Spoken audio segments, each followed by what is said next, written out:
혹시 이수일과 심순애에 관해서 들어보셨습니까? 1965년도에 제작된 한국 영화예요. 여러분 들어봤더라도 모른 척 할 거예요. 나이가 들통날까봐. 이수일과 심순애를 잘 모른다면 이 대사는 들어보셨을 거예요. 놔라. 김중배의 다이아몬드가 그렇게도 좋더냐. 들어보셨어요? 알아도 모른 척 하겠지. 실제 이수일과 심순애 작품을 전혀 접하지 않은 세대도 이 대사는 조금 이렇게 나이가 있으신 분들은 들어봤을 겁니다. 젊은 분들은 못 들어보셨을 거고. 저도 이 작품을 직접 접해보지는 못했지만 패러디하거나 이렇게 짤로 만들어 놓은 그 영상을 봤어요. 설교를 준비하면서 이 작품에 대해서 찾아본다고 인터넷을 검색해 봤는데 관람객 평점이 딱 2개가 있더라고요. 2개. 하나는 10점 만점에 10점을 주면서 재밌어요. 이거고. 또 다른 하나는 이렇게 1점, 평점 테러를 하면서 잼제레 잼잼 노잼이요. 이렇게 적혀 있더라고요. 작품의 소개글은 이렇습니다. 밝은 달빛은 대동강 물 위를 비치고 흘러간다. 이수일과 심순애는 말없이 달빛만을 바라보고 있다. 100년 해로를 맹세했던 순애가 아니었던가. 그러나 지금은 장안의 갑부 김중배에게 시집을 간 것이다. 수일은 결심한다. 어떻게 해서든지 돈을 모으자. 그래서 고리 대금업자에게 고용된다. 한편 순애는 영영 잊혀지지 않는 수일을 사모하다가 병석에 눕게 된다. 운명이 가까워졌다. 비보를 받고 달려가는 수일. 두 사람은 다시 새 출발을 기약한다. 뭔가 오래된 시대극의 느낌이 나죠. 장안의 갑부의 아들 그 김중배가 심순애에게 물질 공세를 해서 그녀의 마음을 얻었어요. 그렇게 멀어지던 그 순애의 마음을 원망하면서 이수일이 한 대사가 이겁니다. 김중배의 다이아몬드가 그렇게도 좋더냐. 결국 이수일도 그렇게 원망했던 물질을 추구해서 재력을 쌓은 뒤에 다시 심순애와의 그 사랑을 이어가는 신파극입니다. 물질 만능주의 들어보셨죠? 산업화에 따라서 사람들이 점차 물질적인 풍요를 누리게 되었습니다. 사람들은 시간이 지날수록 물질적인 요소에 삶의 가치를 두게 되었고 이에 따라서 물질 만능주의가 나타났어요. 경제적, 물질적 가치를 중시하고 인간의 본연이 가져야 할 그러한 삶의 가치, 인간적인 가치 이것들을 경시하는 거예요. 인간을 경시하는 그런 풍조를 가리킵니다. 이에 따라서 여러 부정적인 요소가 나타나고 가치관에 혼란이 생기게 되었어요. 특히나 기독교에서는 영적인 것을 무시하고 거부하는 그 물질 만능주의. 그리고 현실은 모두 물질로 구성되어서 물질이 근본적인 실제라고 이야기하는 그 유물론. 이 모든 것이 비성경적인 사상입니다. 물질 만능주의, 유물론. 궁극적으로는 영이신 하나님을 부인하는 사상이에요. 오늘 본문은 바벨론으로 상징되는 그 로마의 그 물질 만능주의, 유물론에 대한 경고와 멸망에 대한 그런 말씀입니다. 이 아침에 요한계시록 말씀을 묵상하는 게 쉽지 않죠. 거기다가 경고와 멸망의 말씀입니다. 이뿐입니까? 우리를 더욱 힘들게 하는 사실은 아직까지 요한계시록을 일주일이나 더 봐야 된다는 거예요. 다음 주 수요일까지. 하지만 우리는 그 말씀의 포인트를 잘 파악해서 우리의 삶을 돌아보면 되는 거예요. 오늘 본문은 우상을 숭배하며 사치와 향락을 일삼던 그 바벨론의 멸망에 대한 말씀입니다. 우리가 잘 알듯이 바벨론은요, 이 요한계시록에서 나오는 바벨론은 로마를 상징해요. 사도 요한이 살던 당시에 로마의 그 황제 숭배, 우상 숭배, 그리고 사치와 향락, 음란과 음행을 고발하기 위해서 로마라고 직접 이야기하지 않고 바벨론이라는 상징을 갖다 쓴 거예요. 17장에서는 로마의 그 종교적인 타락을 부각시켰다면요, 18장에서는 로마의 그런 상업적인 측면, 물질 만능주의 사상, 이것들을 지금 고발하는 거예요. 하나님을 버리고 그들이 맹목적으로 추구한 경제적인 번영, 그리고 그로 인한 사치와 향락을 까발리는 거예요. 사도 요한이 본 환상에서 바벨론은 하룻밤 사이에 멸망을 당합니다. 큰 성 바벨론은 하룻밤 사이에 귀신의 처소가 되고 더러운 영이 모이는 장소가 되고 더럽고 가증한 새들이 모이는 곳이 되어버렸습니다. 이 바벨론의 멸망을 보고 세 집단이 통곡을 하는데요, 바벨론과 영적인 매춘을 하면서 사치스러운 생활을 했던 이 땅의 왕들, 그동안 제국의 보호 아래서 부와 명예를 쌓았던 어떤 상인들, 그리고 그들에게 부역했던, 그들에게 동조했던 뱃사람들입니다. 이 세 부류가 통곡을 하게 돼요. 먼저 땅의 왕들은 경제적인 번영을 위해서 자신의 영혼을 짐승들에게 팔아버린 자들입니다. 이들은 로마 제국과 거래하면서 사치를 누려왔어요. 사치는 부유하면서도 교만한 사람들의 특징입니다. 그런 사람들이 사치를 향락을 일삼는 거예요. 돈은 있고 돈이 최고라고 생각하면서 그것을 통해서 다른 이들보다 자신들이 더 낫다는 것을 드러내는 것이 사치예요. 로마 지방 정부의 그런 정치 지도자들은 신분과 지위를 유지하고 경제적인 유익을 얻기 위해서 로마의 그 제국적인 체제를 지원했습니다. 그들에게 동조했어요. 하지만 바벨론 제국이 순식간에 멸망당한 겁니다. 그들은 로마에 대한 애정을 가지고 통곡을 하는 것이 아니라 자신들이 이익이 없어지는 것, 자신들이 경제적인 손실만을 생각하고 지금 애통해하는 거예요. 통곡하는 겁니다. 이들이 공경을 당하는 자, 멸망당하는 자들에 대한 어떤 동정이나 연민 이런 것들은 전혀 없어요. 자신에게 닥칠 물질적인 빈곤만 생각하고 더 이상은 그러한 부요를 누릴 수 없다는 그 사실 때문에 슬퍼하고 애통해하는 거예요. 이 땅의 왕들. 두 번째 부류인 상인들도 통곡을 합니다. 자신들의 주요 고객이 망했기 때문이죠. 다시 새로운 고객을 찾고 판로를 개척하기에는 앞으로 막막하니까 슬퍼하는 겁니다. 패망한 바벨론을 위한 아픔과 슬픔이 아니라 몰락하는 자신들을 위한, 자신들을 향한 애통과 통곡입니다. 12절 13절에 보면요, 로마와 거래했던 상품의 목록이 나오죠. 총 28가지입니다. 그 당시 로마가 얼마나 무역이 활발했고 사치가 만연했고 물질적으로 풍요로웠는지를 보여주는 그런 목록입니다. 특히나 여기에 언급된 물품들은 극도의 사치품들이에요. 로마 수입물 중에서 가장 비싸고 그들의 사치와 향락을 위해서 쓰여졌던 물품들입니다. 참고할 수 있는 로마 문헌은 이 당시에 로마의 그런 랍비 문헌은 로마의 그런 상황에 대해서 이렇게 기록하고 있어요. 세계 전체의 부를 10분위로 나눈다면 10분의 9는 로마가 취하고 10분의 1은 나머지 세계가 나눠 가진다. 엄청난 부죠. 그 당시 로마가 누렸던 부가 이만큼 크다는 거예요. 28개의 항목이 열거되어 있는데 그 중에 첫 번째가 금입니다. 그 중에 비단도 있죠. 비단은 어디에서 수입했을까요? 중국에서. 로마에서 중국까지 무역이 활발했던 거예요. 얼마나 먼 거리에서 사치품을 공급했는지 보여주죠. 13절에 보면 포도주와 감람류와 고운 밀가루와 밀, 이걸 기록하고 있죠. 밀을 수입했다는 것은 무슨 뜻일까요? 로마의 기본적인 식량 자체가 부족했다는 거예요. 이게 무슨 말일까요? 그 당시 기록에 의하면 사치와 향락이 극에 달해서 포도주가 과소비되었습니다. 너도 나도 포도주를 찾게 된 거예요.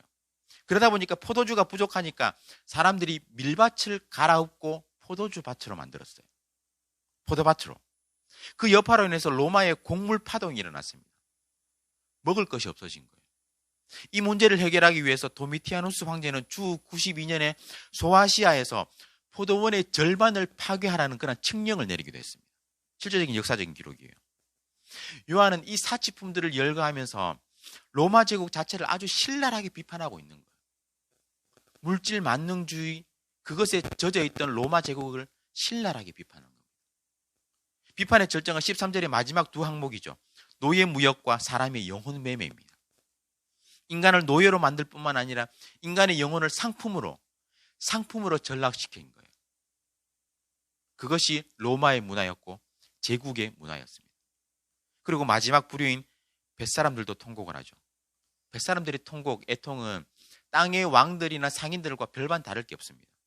로마 제국을 향한 불쌍한 마음 때문이 아니라 자신을 위한 자신들의 그런 경제적인 기반을 상실했다는 그런 아픔 때문에 통곡하는 거예요. 해상 무역에 종사하면서 그로 인한 부를 누렸는데 그 바벨론이 갑자기 멸망하니까 허탈감, 허망함, 그것을 인해서 통곡하는 겁니다. 이 땅의 왕들과 상인들과 뱃사람들 모두 로마 제국에 편승해서 경제적인 번영을 누렸고 그 사치와 향락으로 인한 콩고물을 얻어먹었지만 한순간에 그 모든 것이 끝이 났습니다. 17절에 보면 그러한 부가 1시간 만에 망했다고 했어요. 이 1시간 만에라는 이 구절이 이 18장 곳곳에 나옵니다. 곳곳에 반복해서. 그 심정이 이해가 되세요? 제가 이걸 어떻게 설명할까 고민을 하다가 처음에는 월스트리트의 그 주가 폭락, 1929년에 그 주가 대폭락, 그로 인한 대공황, 이걸 설명하려고 이렇게 막 준비를 했는데 여러분들이 그에 대해서 별 감흥이 없을 것 같은 거예요. 그래서 생각을 하다가 연인 관계를 생각을 해봤어요. 다 연애해 보셨죠? 못 해본 분도 계시고 슬픈 이야기지만 연인 관계를 이렇게 생각해 볼 때, 떠올려 볼 때 상대방이 전부인 것 같잖아요. 상대방이 나의 전부이고, 그 당시에는 그래요. 열렬히 이렇게 사랑하고 할 때 상대방이 나의 전부인 것 같고 나의 모든 것 같고, 그런데 점차 시간이 지날수록 사람의 마음이 변하는 게 느껴져요. 그런데 하루가 지날수록 달라요. 하루는 이렇게 이야기합니다. 오빠, 우리 이제 그만 만나.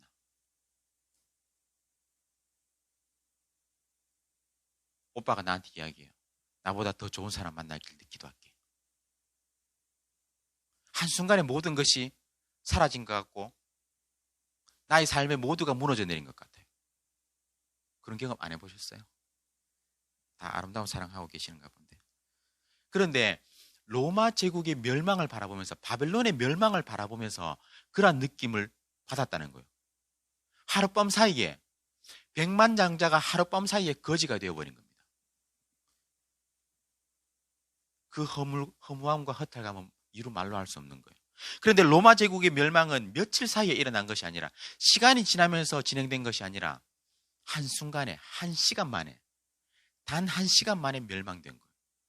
그로 인한 공포와 허탈감, 허무감, 이루 말할 수 없는 거예요. 모든 것이 무너져 내린 겁니다. 그들이 의지하던 것이 한순간에 사라진 겁니다. 여러분은 무엇을 믿고 무엇을 의지하며 살아가십니까? 여러분이 의지하고 있는 것은 뭔가요? 이 세상에서 단 한순간에 사라지고 없어질 허망한 것에 여러분의 마음을 두고 있지는 않습니까? 하나님께서 한번 후 하고 불면 없어져 버릴 것이다.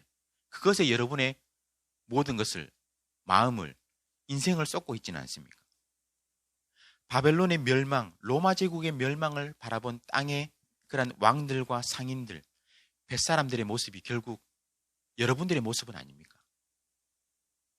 상인들과 뱃사람들은 먼 곳에서 명품을 싣고 와서 로마에 팔았어요. 그런데 그들은 그 명품을 입고, 그 고급스러운 옷을 입고 죽어버린 거예요. 멸망당한 겁니다. 여러분은 어디에 마음을 두고 무엇을 의지하며 살아가고 있습니까? 우리의 삶을 철저하게 돌아봐야 하는 거예요. 로마가 누린 경제적인 번영, 부귀와 영화, 이것이 무엇이 문제일까요? 물질 자체가 악합니까? 물질 자체는 선하지도 않고 악하지도 않아요. 하나님 없는 물질적인 부가 위험한 겁니다. 하나님을 거부한 채 물질적인 번영을 누리게 되면요, 필시 교만하게 됩니다. 그 교만은 결국 사치와 향락과 음행과 음란으로 흐르게 되어 있어요. 앞서 이야기하는 물질 만능주의, 물질이 전부이고 물질로 내가 궁극적으로 원하는 것을 다 얻을 수 있다고 여기면서 물질에 다른 어떤 것보다 우선적인 가치를 두게 되면 그 물질로 인해서 죽게 되어 있습니다.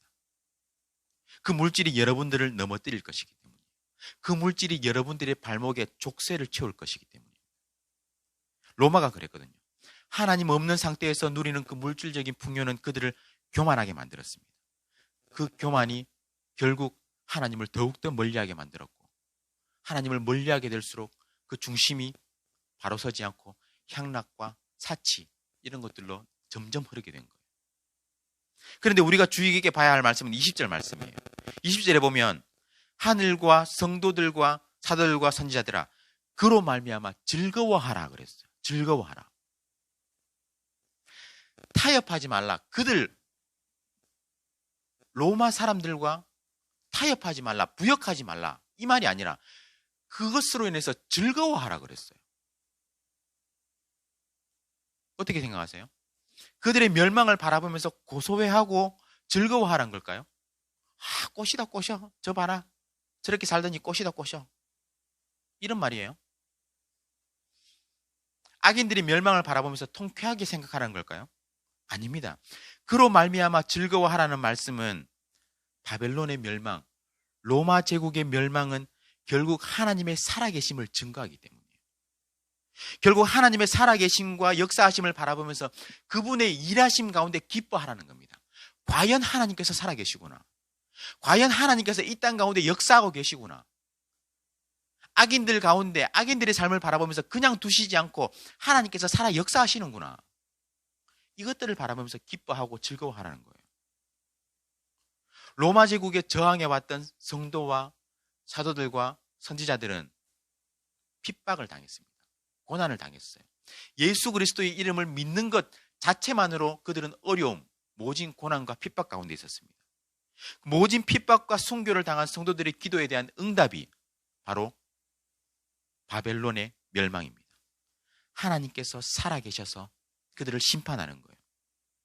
하나님이 아닌 우상을 숭배하고 교만해서 물질의 최우선 가치를 두고 향락, 사치를 즐겼던 그런 사람들에 대한 철저한 심판과 징계가 이루어진 거예요. 그로 인해서 성도들은 즐거워하는 겁니다. 의로운 심판은 하나님의 정의를 나타내기 때문이에요. 행한 대로 갚으시는 것이 성경의 원리입니다. 우리 하나님은, 우리 아버지 하나님은 사랑이 많으신 하나님이시지만 그와 더불어서 보응하시는 하나님이십니다. 행한 대로 갚으시는 하나님. 바벨론의 횡포로 고난받던 성도들은 바벨론의 멸망 소식을 듣고 환호하고 즐거워합니다. 하나님은 바벨론의 가치와 문화에 끝까지 저항하면서 하나님 없는 성공보다 하나님과 함께하는 공경을 선택하고 숱한 위협 속에서도 하나님께만 소망을 두고 있던 사람들, 그 사람들을 기억하시는 거예요. 여러분들은 이 땅을 어떻게 살아가고 계십니까? 물질이신 맘몬과 쾌락의 신 아세라를 하나님의 자리에 대신해서 두고 있지는 않습니까? 저는 전혀 그렇지 않습니다 라고 이야기하는 사람들도, 그렇게 말하는 사람들도 실제 삶에서 물질 때문에 하나님을 조금 멀리하고 자신의 삶에서 누리는 즐거움, 쾌락 때문에 하나님을 뒤로하고 있다면 우상 숭배를 하고 있는 거예요. 하나님보다 조금 더 마음을 두고 있다면, 하나님을 사랑하는 것에서 우리의 마음을 조금이라도 멀리하는 것이 있다면 그것이 바로 우상 숭배입니다. 결국 그 끝은 바벨론의 멸망과도 같은 거예요. 순식간에 망하고 마는 거죠. 보응하시는 하나님은 그 모든 것을 행한 대로 갚으실 것입니다. 여러분의 자리에서 믿음을 지키고 하나님만 바라보고 이 세상의 문화에 저항하면서 하나님을 주인으로 모시고 살아갈 때 하나님께서 역사하셔서 이 땅 가운데 살아계심을 나타내 보이실 것입니다. 그들의 멸망, 악인들의 멸망을 바라보고 고소해서 아이고 잘됐다 이것 때문에 기뻐하시는 것이 아니라 우리는 하나님의 정의의 통치가 승리하는 것을 바라보며 기뻐할 것입니다. 고난을 당하던 성도들이 마침내 사탄의 통치가 멸망하고 하나님의 정의의 통치가 회복되는 것을 보면서 과연 하나님께서 살아계시구나, 과연 하나님께서 살아계셔서 이 땅 가운데 역사하시는구나, 하나님이 우리의 왕이시니 너무나 기쁘고 즐겁구나, 이것으로 인해서 우리가 기뻐하고 즐거워하는 거예요. 이 시대가 하나님을 배반하고 하나님보다 다른 것에 더 많은 가치와 소망을 두면서 살아가지만 우리 아포스톨 청년들은 그 중심을 잘 지켜서 그 무엇보다 하나님께 우선순위를 두고 살아가시길 주님의 이름으로 축원합니다. 하나님의 정의의 통치를 바라보면서 그 하나님께서 이 땅 가운데 일하시는 것들을 우리의 삶의 순간순간 바라보면서 그 하나님의 정의의 통치로 인해서 우리가 기뻐하고 즐거워할 수 있기를 주님의 이름으로 축원합니다. 우리 오늘 말씀을 기억하면서 한번 기도했으면 좋겠습니다. 내가 정말 소망을 두고 있는 것은 무엇인지 한번 생각해 봅시다. 내가 정말 소망을 두고 의지하고 있는 것은 무엇인지 한번 생각해 봅시다. 로마 제국과 같이 우상을 숭배하고 물질의 최우선 가치를 두며 교만하여서 결국 사치와 향락과 영적인 음란, 영적인 음행을 저지르는 삶은 아니었는지 우리의 삶을 한번 돌아봅시다.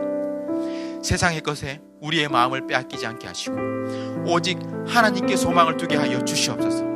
행한 대로 갚으시는 하나님을 바라보며 우리의 삶을 지키게 하여 주시옵소서.